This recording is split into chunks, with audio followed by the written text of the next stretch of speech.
Hello friends, नमस्कार। स्वागत है कहानियों की दुनिया में आप सभी का। आज की हमारी कहानी छोटी सी कहानी बहुत ही सुंदर और दिल को छू लेने वाली कहानी है, जिसका शीर्षक है टॉप्स। टॉप्स जो महिलाएं अपने कानों में आभूषण के तौर पर पहनती हैं, वो टॉप्स। तो शुरू करते हैं कहानी को।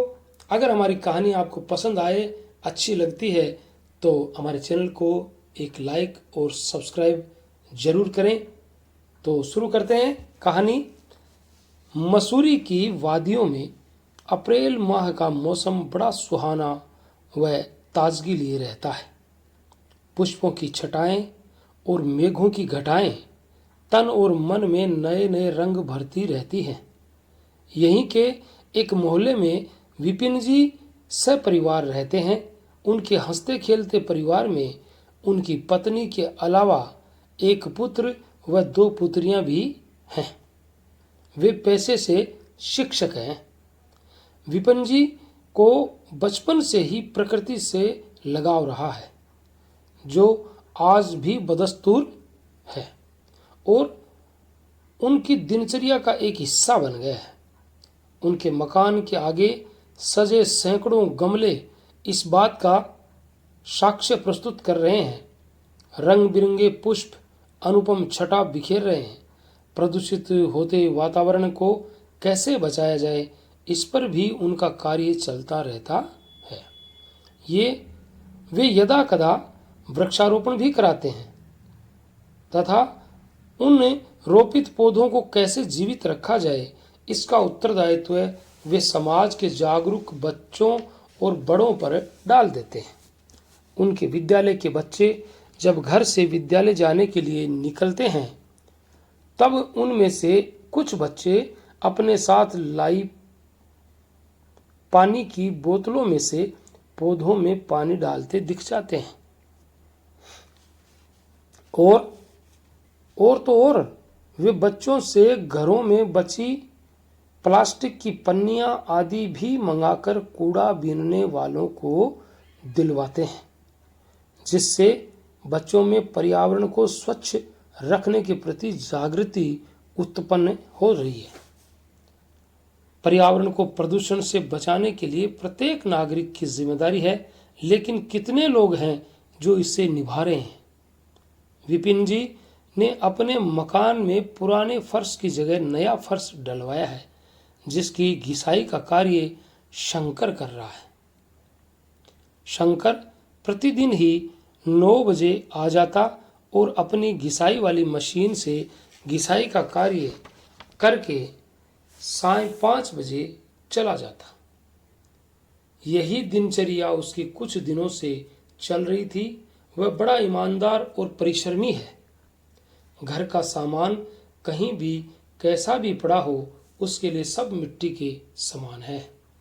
रविवार के दिन विपिन जी की पत्नी शीला साज श्रृंगार करके बाजार से सामान खरीदने के लिए दोपहर में निकली तथा अन्य सामान रखने के लिए उन्होंने जूट से बना अच्छा सा एक थैला भी ले लिया। अपना श्रृंगार करते समय उन्होंने कानों में स्वर्ण के नए टॉप्स, हाथों में कड़े तथा गले में हार भी पहन लिया था। शंकर अपने कार्य में व्यस्त था। मार्बल या पत्थर की घिसाई करते समय बार बार पानी का उपयोग करना पड़ता है, तभी फर्श शीशे की तरह दमकने लगता है। पानी का लगातार कई घंटे प्रयोग करने के कारण शंकर के हाथ और पैरों की अंगुलियां फूल सी जाती थी। वह काम निपटाने के बाद प्रतिदिन ही उन पर सरसों की तेल की मालिश करता है। मालिश करने से अंगुलियां फिर स्वाभाविक स्थिति में आ जाती हैं। फैशन का चलन दिन प्रतिदिन बढ़ता ही जा रहा है, जिसमें महिलाएं मील का पत्थर बनने को आतुर हैं। घर में पहनने के वस्त्र, जूते व आभूषण अलग और बाजार, त्योहार व विवाह के लिए सैकड़ों जोड़ी अलग रहते हैं। लोगों का कथन है कि जमाने के साथ साथ फैशन भी बदलता रहता है।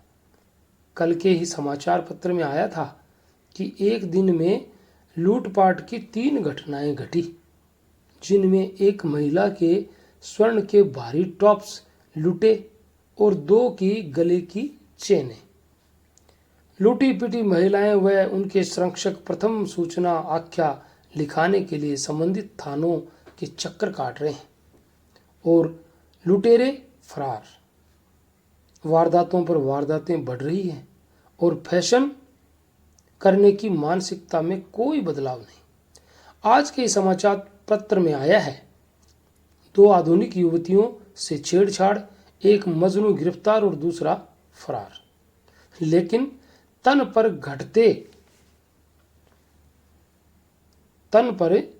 घटते व कसे हुए वस्त्रों में इजाफा जारी है। आज भी पर्वतीय नगर अपनी भौगोलिक स्थिति के कारण इस तरह की वारदातों से बचे हुए हैं। शीलाजी को बाजार से खरीदारी करते समय कई परिचित महिलाएं मिली। कुछ इधर की कुछ उधर की बातें करते करते 2-3 घंटे बाद वह वापस अपने घर लौटी। उन्होंने रसोई का सामान रसोई में रखा। आज दोपहर का खाना बनाकर शीलाजी नहीं गई थी, इसलिए झटपट उन्होंने खाना बनाने की तैयारी शुरू कर दी। इसी बीच जल्दबाजी में उन्होंने अपने टॉप्स पर्स में डाल दिए तथा पहने हुए वस्त्र व आभूषण अलमारी में रख दिए। पर्स थोड़ा उधड़ा हुआ था। टॉप्स उधड़े हिस्से में से खिसक कर नीचे तली में पहुंच गए और बात आई गई हो गई। 1 सप्ताह गुजर गया। शीलाजी को बाजार जाना पड़ा। फिर उन्होंने बाजार में जाने के लिए चयनित वस्त्र और आभूषण पहने, लेकिन टॉप्स नहीं मिले। शीलाजी परेशान, करें तो क्या करें। उन्होंने पति से शिकायत की, मेरे टॉप्स गायब हो गए, हो न हो शंकर ने चुराए हैं। ऐसा हो ही नहीं सकता शीला, शंकर बहुत ईमानदार है, उसकी कई बार परीक्षा ली जा चुकी है, इसलिए उस पर शक करना बेकार है। अपनी अलमारी में खोजो। मैं आपकी बात कैसे मानूं? उस दिन मैंने अपने टॉप्स कार्निश पर रखे थे और तभी से गायब हैं। शीला, वह बहुत ईमानदार है, उस पर क्यों शक कर रही हो? शीला क्रोध दर्शाते हुए बोली, आप तो हमेशा अपनी चलाते हो, फिर क्या मैं खा गई उन्हें?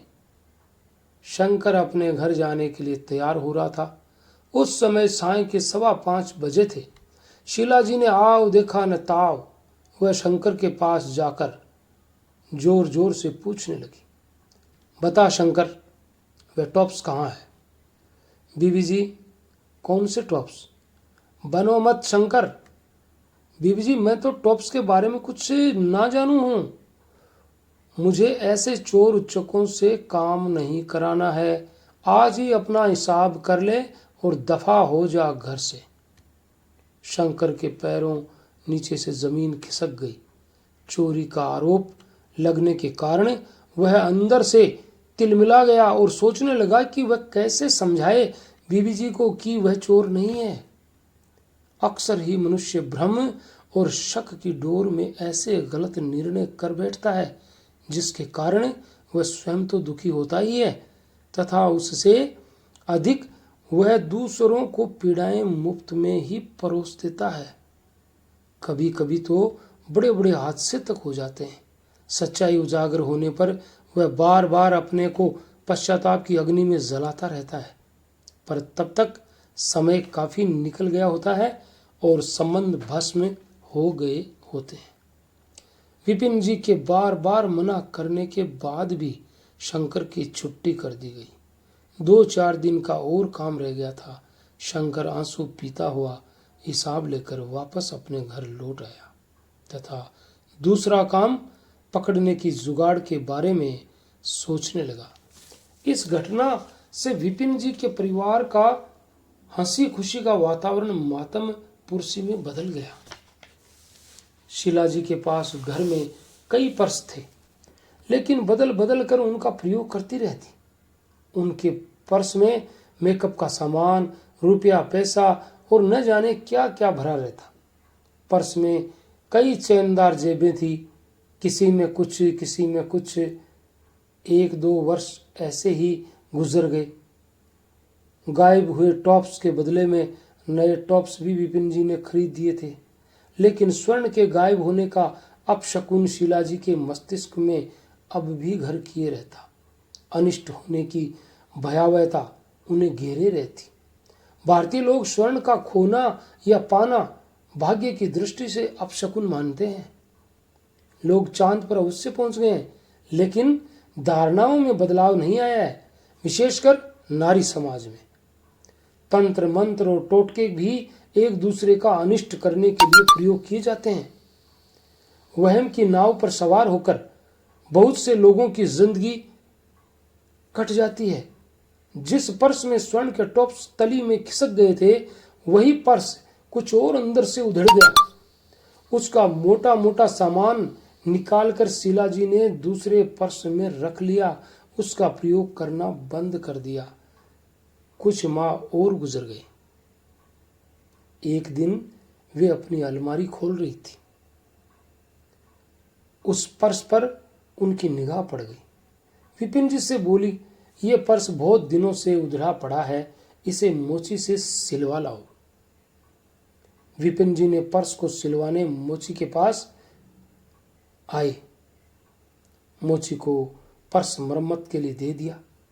उसने बड़े ध्यान से देखा कि कहां कहां सिलाई करनी है। विपिन जी ने पूछा ही न था कि क्या मजदूरी लोगे।